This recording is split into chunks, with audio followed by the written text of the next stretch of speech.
Welcome to the Wisdom to Wealth podcast. Welcome back and Happy New Year. We took some time off because of the holidays, and now we are back with a very powerful episode today. I am Shamara Star Cox, TV producer and marketing coach. I'm also your host.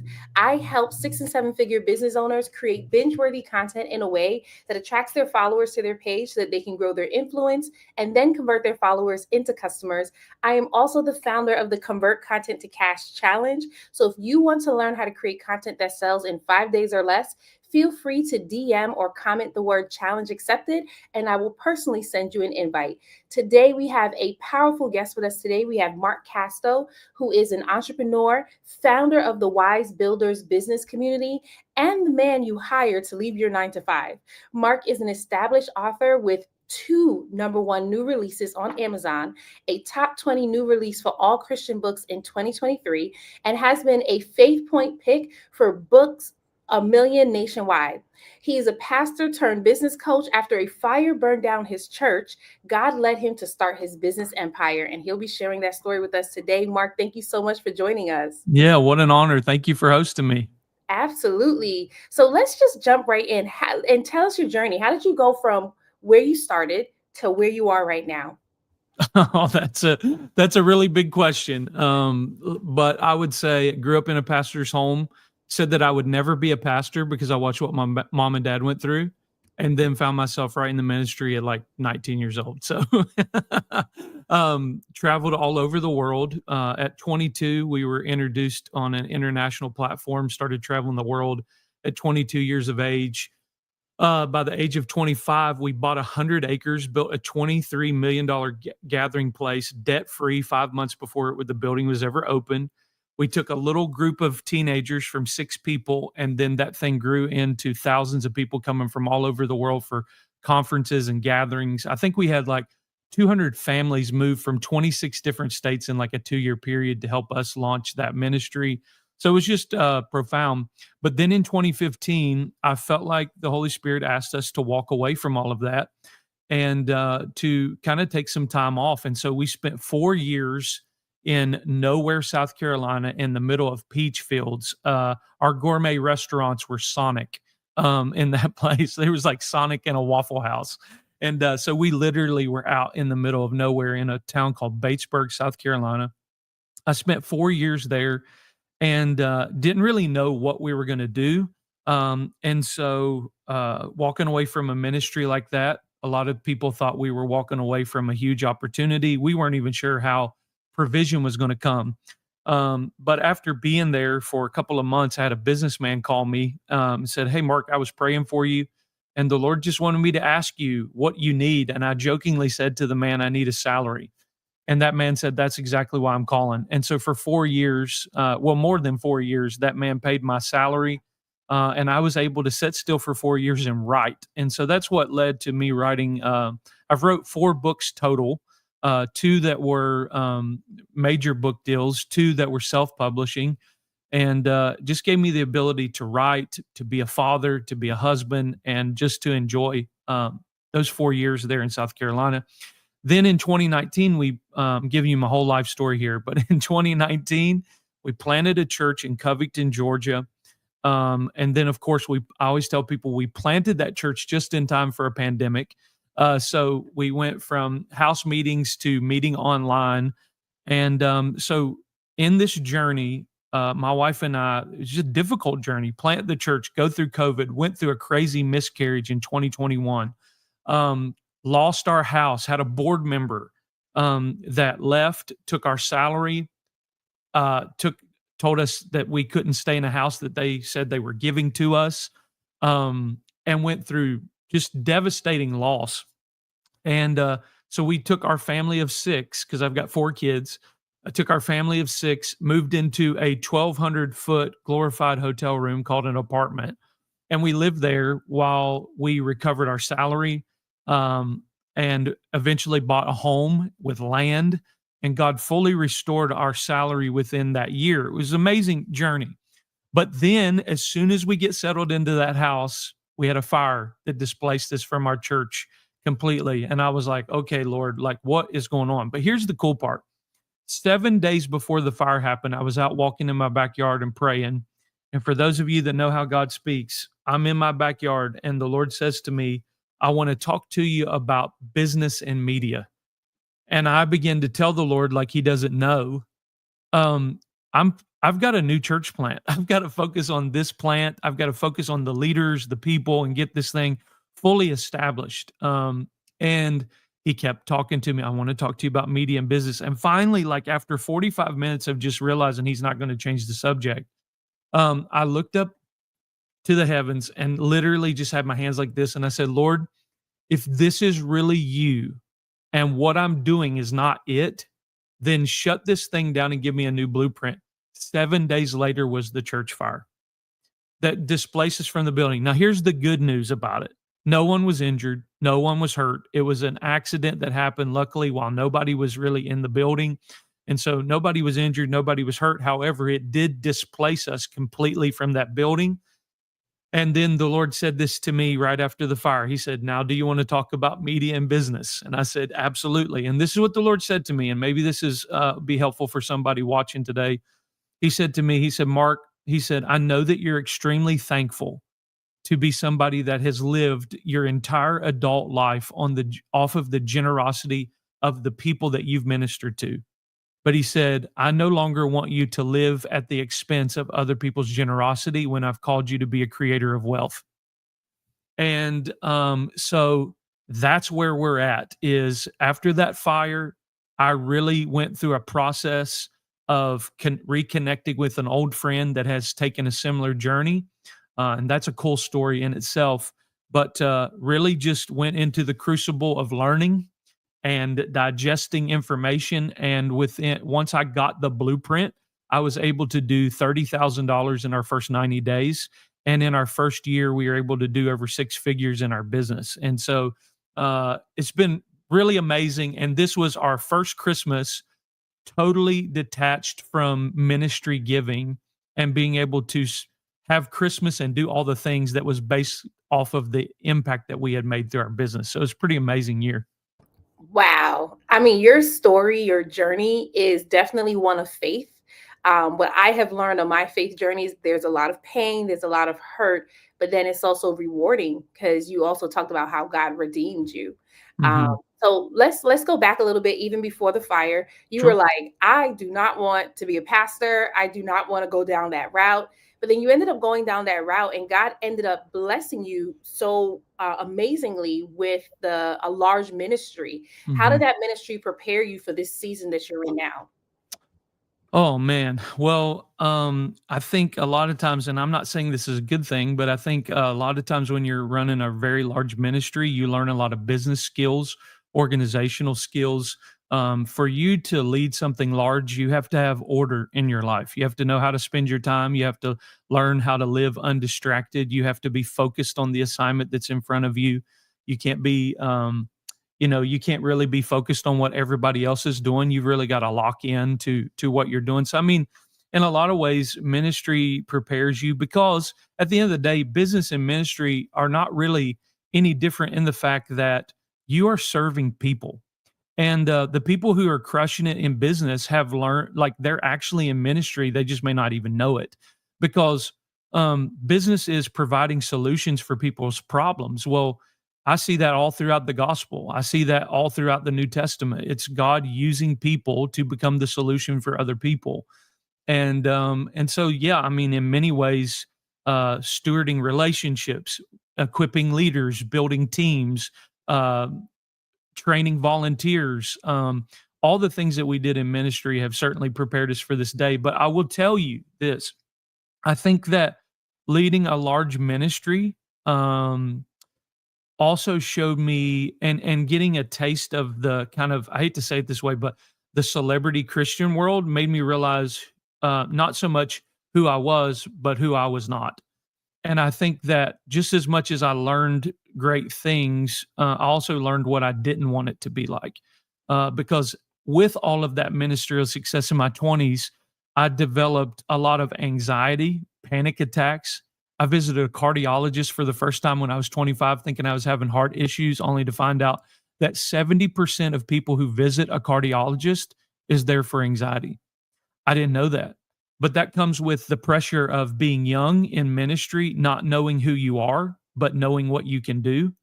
And so I think that one of the greatest lessons that I learned in those early days of experiencing such success in my early 20s was the Lord said this to me. He said, I allowed you to experience all that success in your 20s so you wouldn't spend the rest of your life chasing it.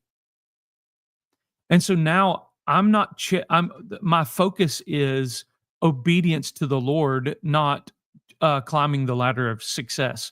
So I think just as much as it equipped me for this moment, it also showed me who I was not and what I didn't want it to look like. So I have built a hustle free lifestyle, and a hustle free business. I do my due diligence. I show up, I do what I say, I have integrity, which is why people trust me and do business with me. But I'm not out here grinding, hustling. I have a flow and a rhythm to my life that's healthy for me, my wife, and my family. And God has absolutely blown our minds doing half the work that we used to do. So we're working smarter, not harder. I absolutely love that and just Yeah. find that that is so powerful. And I love what God said to you. He said, I allowed you to experience this so young so that you wouldn't be chasing it when you get older.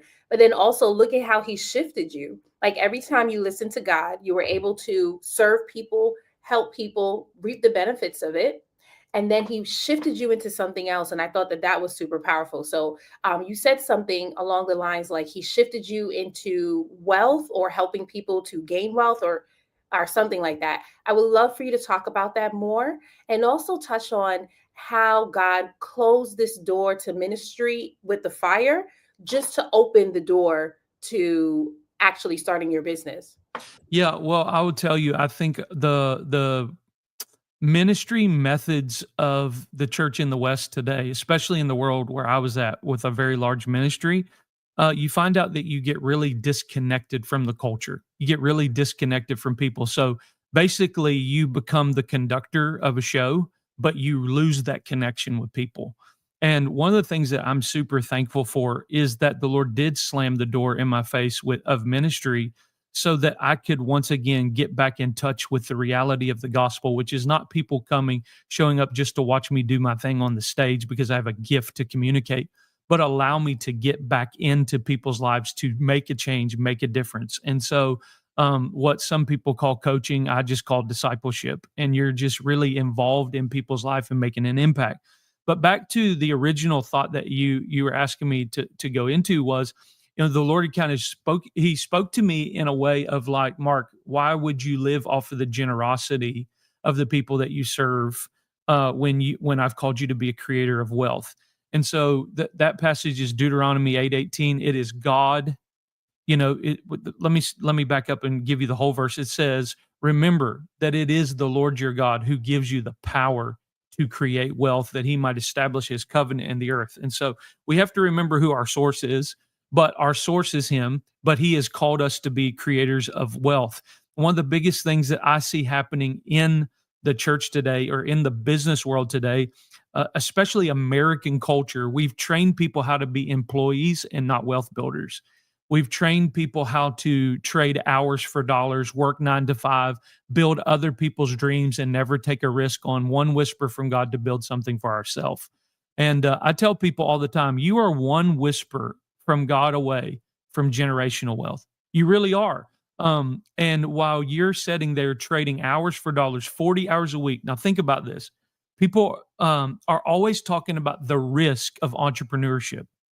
Okay, let me tell you the greatest risk that you can take. Okay, the greatest risk that you can take is for you to get a job, early 20s, you're fresh out of college, you're already in debt, and now you're going to go get a job trading hours for dollars, spending 40 hours a week in a place that you don't really want to be at, in a job that you don't really love.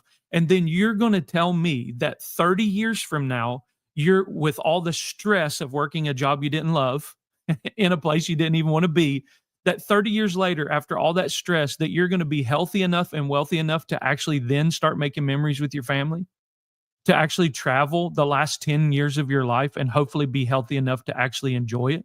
Is that it? So what's the risk? I tell you, that's the greatest risk, is to waste your life doing trading hours for dollars when we're living in a time, they're calling, not even the church is calling this, the world's calling it the creator economy. And we're living in a moment of the creator economy where we're able to use tools like AI and the online space to literally take and monetize our minds. This is crazy. You can literally now, through the tools that are available today, monetize your mind and take your knowledge, your wisdom, your expertise, and translate that into a digital product. And here's what's crazy. The people that are taking the risk on the traditional path of wealth are going to trade 40 hours for a certain amount for that 40 hours. And when that 40 hours is over, it's done. But what if you invested 40 hours into a digital product? Now you've found real wealth because you put 40 hours into a product that now can make income for you for years and years to come. One of my favorite examples of this is Amy Porterfield, who has the Digital Course Academy. She has been in business for 14 years, and last year she broke $100 million in her business. And she's only created 3 products in 14 years. And all she's doing is updating the digital product that she's created and just updating it and keeping up with the times and with technology. And she's made $100 million.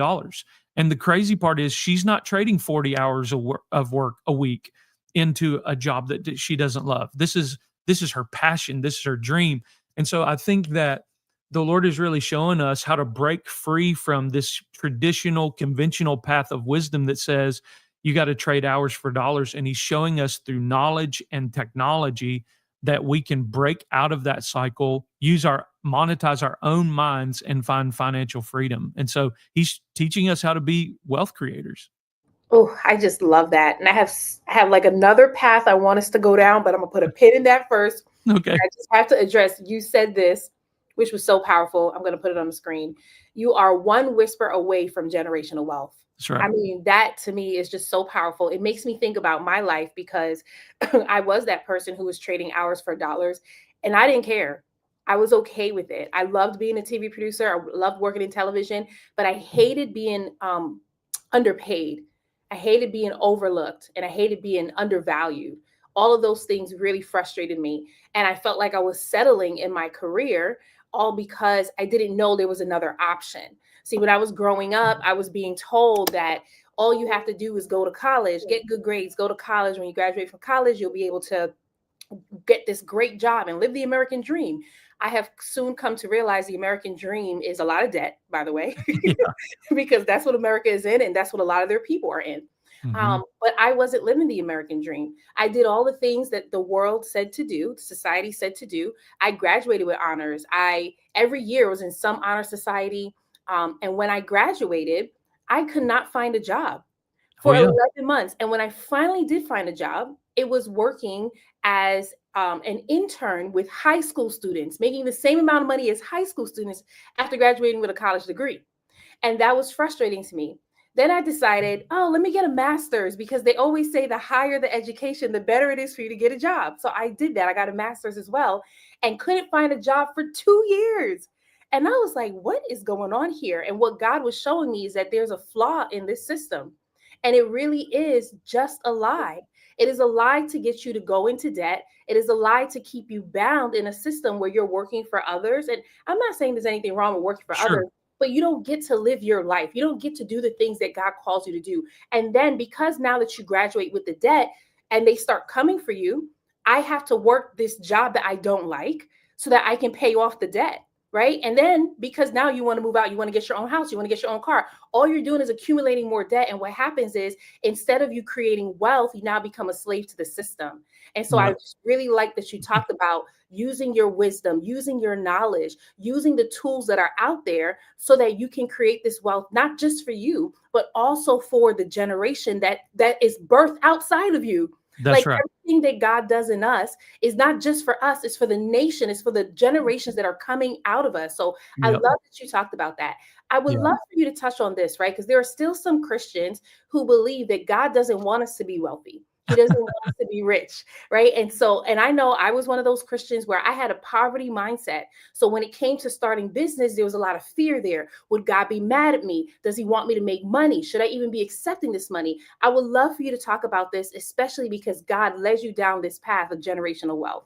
Yeah, the only problem with the idea that God doesn't want us to have money is the Bible. Let's just say it. I have spent more than 20 years of my life as an avid studier and reader of the scripture. And there's one thing that I can guarantee you that God does not want in the life of his people, and that is poverty. It goes all the way back to the garden, go all the way back to the beginning. If God wanted us in poverty, then why was the first promise made to man, be fruitful, multiply, subdue, take dominion over the earth, if poverty was supposed to be a part? Here's another part that we don't think about. And if God wanted us in poverty, then why were all the precious stones put inside the earth underneath Adam's feet, and all he had to do was dig it out for resource? So if wealth and currency was not a part of God's plan, he wouldn't have promised it and he wouldn't have put it in the earth.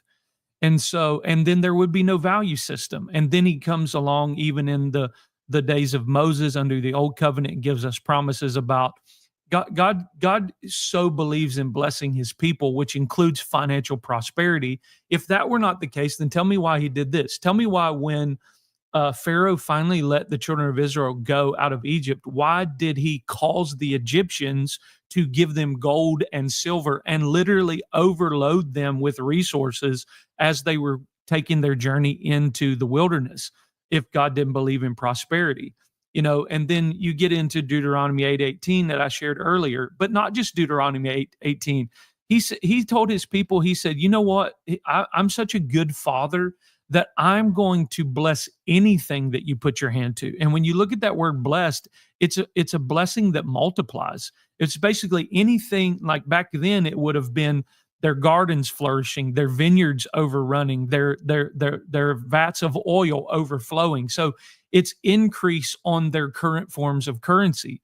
Abraham, the blessing of Abraham is a covenant that God says is to be shared with everybody now. And through Abraham's life and lineage, all the nations of the earth would be blessed. In the time of Abraham, he was the wealthiest man on the planet. And God promised to pass on that blessing from generation to generation. And then when you get into the New Testament, you find the same kind of promises. And besides just arguing the Bible with it, let's just talk brass tacks, just plain facts. Here's the deal. Christians, especially those in poverty, will beg for the very thing that they say God doesn't want to give them. So what are we doing? The deal is, I go back to that Deuteronomy 8:18 because I love that, because it shows you so much of the heart of God in it. It says, remember, it's the Lord your God who gives you the power to get wealth. So always remember, the goal is not wealth. The goal is remembering that God's our source, and he's going to provide for what you need, more than enough, because he wants to bless you to be a blessing. That's the blessing of Abraham. Okay. But let me ask you, who pays for hospitals? Who pays for orphanages? Who pays for the orphan to be adopted? Who pays for the hungry to be fed? It takes money. That Deuteronomy 8:18 verse says that through our wealth creation, God is he is able to establish his covenant in the earth. Well, what's his covenant? His covenant is to people. And he said, I'm going to bless you. I'm going to take care of you. So God giving you wealth is so that you can be a blessing, not only to yourself, but to others. And that's how he establishes his covenant, is through wealth creation. So all this stuff that we're talking about bringing good into the earth, it takes money to do it. So if God wanted you in poverty, then he would be cheating you of the very thing he promised he needed to get through you to bless other people. So we've got a theological problem here. And the theological problem is with you saying that for instance, they always use the verse, well, money's the root of all evil. No. Read the verse again. It's the love of money, or the absolute pursuit of money, which means you've put money in the place of idolatry. That's the root of all evil. But money is not evil. Money is amoral, meaning it only takes on morality based upon how it's used with the person who's got it in their hand. And so that's why there's other promises about the wealth of the wicked being transferred to the righteous. Why? Because God wants to get it in the hands of good people, because good people are benevolent people, and he's able to bless the world through their benevolence.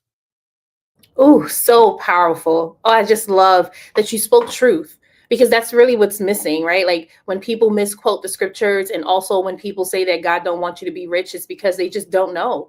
Like I remember being in a space where I just didn't know. I grew up in a church where they didn't teach that at all. I've been to churches where they would preach you right into poverty and tell you the only way you're going to get blessed is if you tithe, right? And so you don't start to develop this workman's mentality, this generation building mentality, this empire building mentality. It's only when you are actually with God and walking with God that he starts to lead you down this path. Like for me, when he called me to quit my job, I liked my job, but he said, quit your job. And then when I quit my job by faith, he led me down the path of wealth generation. And then Yeah. something started to click inside of me. I'm like, wait a second, if he wants us to be poor, why is he telling me he wants me to be wealthy, right? So when we start to really understand what it is that what God's plan is, when we start to understand how he establishes his covenant, how he establishes his work here in this world, then we start to realize like he's doing it through us. But Yeah. we have to be the people who are ready to build to create the wealth, to build the empires. Like I love talking empire, but let's go a little bit deeper. Let's talk about how you help your clients to be able to create wealth, how to use their knowledge and wisdom to turn into a digital product. Yeah, so I mean, one of the greatest things that I think is available to people today, is their ability to monetize their mind. So you're setting on many of you are setting on wealth, a wealth of knowledge, experience, expertise, and passion. And I mean, I've been in this space for a little while now. I've always been involved some ways in entrepreneurship and business, mostly just pastoring and leading people who were business owners and entrepreneurs even before this. But I've been around this world for a long time, and there are people since 2020 that have started the most ridiculous digital product businesses. A man that did $2 million in 2021 and 2022 teaching people how to do a handstand as a digital product. That's a party trick. You know, it has no eternal significance whatsoever, but that $2 million can. And I think that just being able to see the opportunity in the moment, and even following trends of the creator economy, the way that people are projecting this creator economy, that this thing's about to triple in the next 3 years, from like, I think it's like 120 some billion, and within 3 years, it's going to be $500 billion industry. So we're not even really at the high watermark of digital products, and people are literally tired of taking $100,000, pouring it into an Ivy League school, they're 6 figures a year into an Ivy League school just so they can have Harvard by their name. And here's the deal: they're being taught business classes by people who have never ran a business, because we live in a culture today where knowledge doesn't have to equal experience. But that's where the gap is. If knowledge doesn't lead to an experience, or knowledge doesn't come from experience, then we need to know we're being deceived. Deeds and words should go together. No one should ever teach a business class that's never ran a business. But that's the culture that we live in today. And I would love to talk more about that at some point, the educational system, because they started this trick on us the first day they gave us a report card.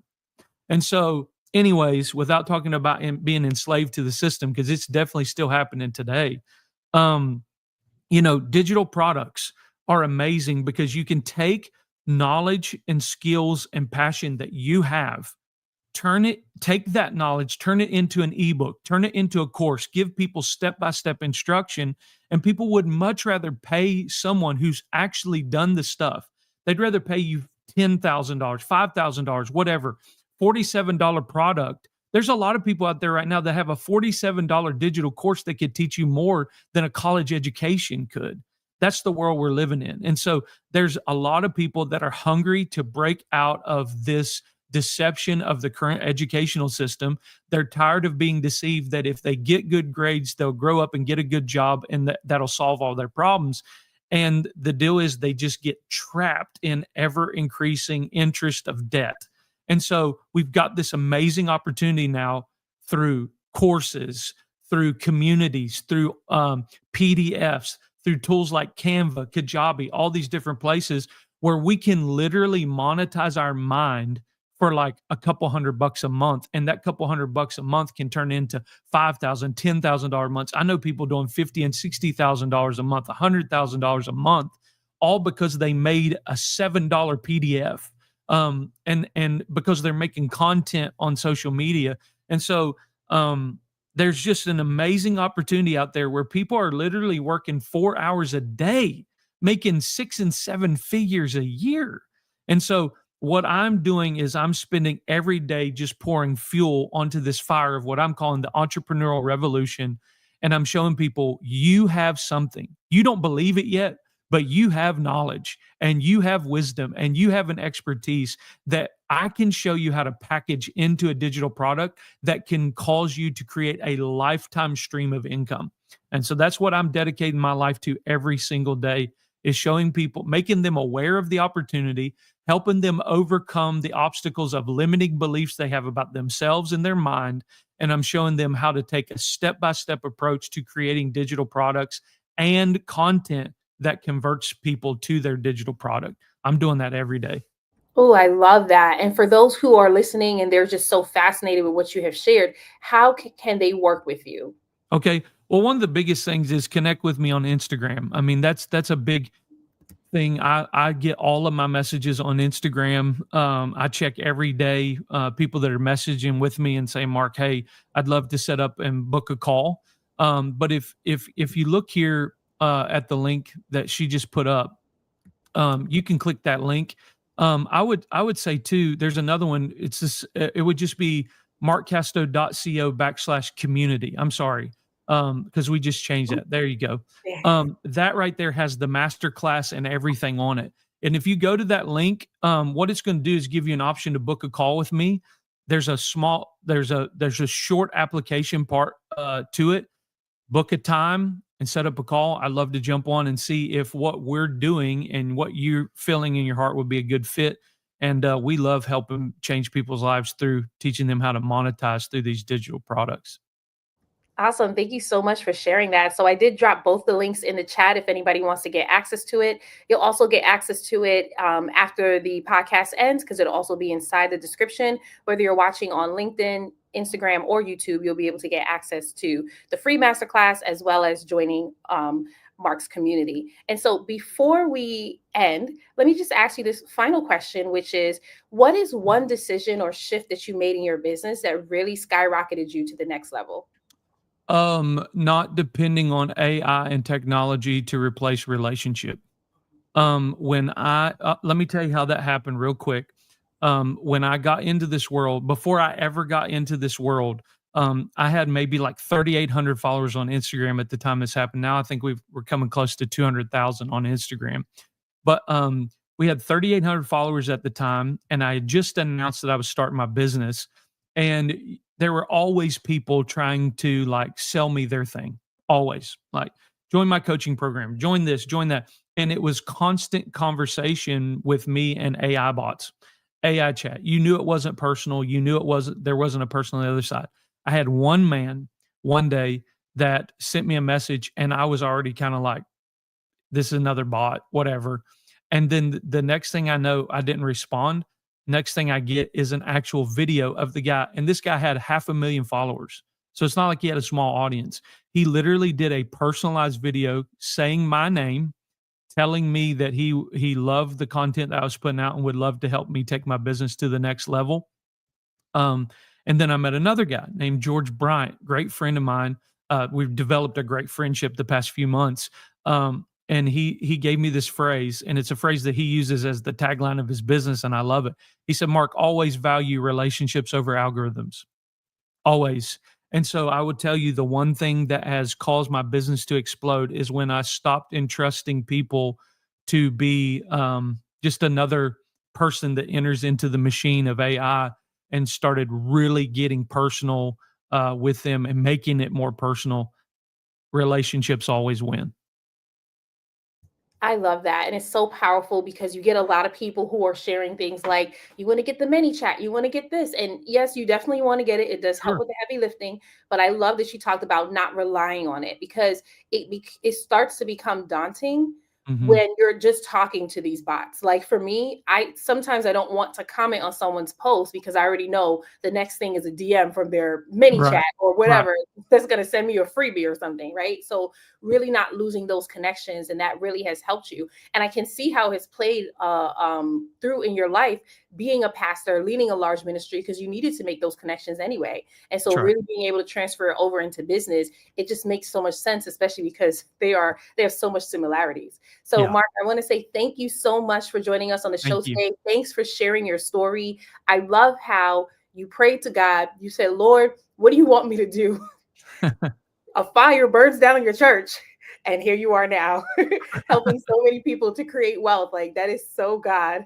Yeah. So thank you so much for joining us today, and thank you everyone for tuning in. We do have another powerful episode tomorrow, so as always, you can feel free to catch the replay and then join us again tomorrow at noon. Have a good one.